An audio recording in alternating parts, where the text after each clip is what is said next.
Hailing from Los Angeles, California, our next author spent years in Mexico where she was inspired to write her collection of works ranging from poetry to short stories. Please welcome writer and publisher Rebecca Bowman. It's so nice to meet you. Thank you so much for having me here. Absolutely. So tell me a little bit about your book, Lugar de Aguas. Well, Lugar de Aguas is a collection of 33 short stories that I wrote about people who speak Spanish but live here in Texas, especially in the small town. I'm from San Marcos, which is not that small anymore, but that are just interacting and how they're all very different. The stories are very different because the population, the community that speaks Spanish is very different. So you have all different kinds of stories, all different kinds of circumstances. Totally, there. such as a melting pot of people, right? Yeah. So what inspired you to write both in English and Spanish? You spent 20 plus years in Mexico City. Yes, and I decided I didn't have a way to dedicate myself to literature when I was in Ciudad Victoria, where I lived for about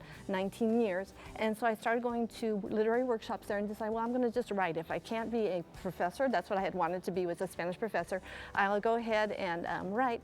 And because I was there, I had to write in Spanish. There was no way these topics could be written about in English, because I was really living, assimilating into the culture there. I did everything that everyone else did.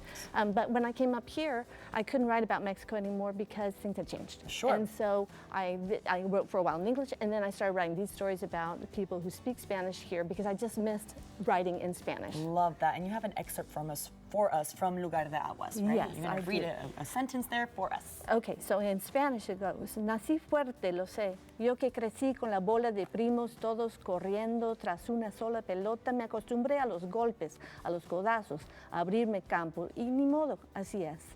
And then to tell you what it says in English, I was born strong, I know. I, who grew up with a bunch of cousins, all of us running after a single soccer ball, got used to the slugging and the elbowing to give myself room. And too bad, that's the way it is. Wonderful. It is very relatable in the Latin culture for sure. So thank you for sharing that with us. You're going to be part of a Spanish book fair, right? Yes, very soon, in November. Okay, so stay tuned for that. And people can get your books on Amazon? On Amazon, I have a press called Rebecca Press that I'm just, it's kind of a curated list of authors that I'm either translating or I'm just publishing their books from Mexico and here in the States that are writing in Spanish, or many also just write in English. Congratulations, you're bridging so many gaps there for everybody. So thank you for being with us today, Rebecca. And now I'm going to call in a UTSA professor of literature that is expanding her expertise as well with her novel, Summer Harvest. Thank you so much for being with us, Isaura Contreras. Thank you for having me. So tell me a little bit about your book that is written in Spanish, but Rebecca translated it for you in English. Yeah, exactly. So Summer Harvest, like Cosecha de Verano, was originally published in Spanish in Mexico in 2010. And the story takes place in a small town.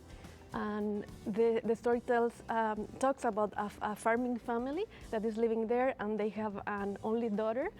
And this daughter actually discovers that a nomadic family comes to the town. So this nomadic family have a daughter called Persa. So these girls become really good friends. They develop a friendship that blossoms during this summer.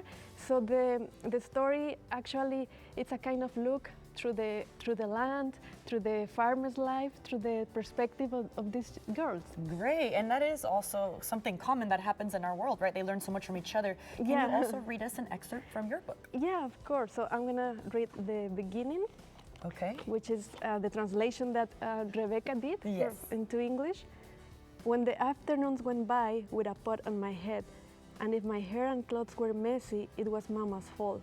When I ran around town with a stick in my hands, and my biggest fear was a yellow dog, when I could race across the dirt without it crumbling and trace paths under the stacks of a wheat field, when I learned how to count. Wonderful. Thank you so much for sharing that with us. How can people get your books? Through Amazon, Barnes & Noble, so everywhere online. Okay. Well, I say books because I know you'll have more in the future as well. I know you have a couple here. So thank you so much for being with us today. You ladies were so wonderful. Keep it right here on Great Day SA, because coming up,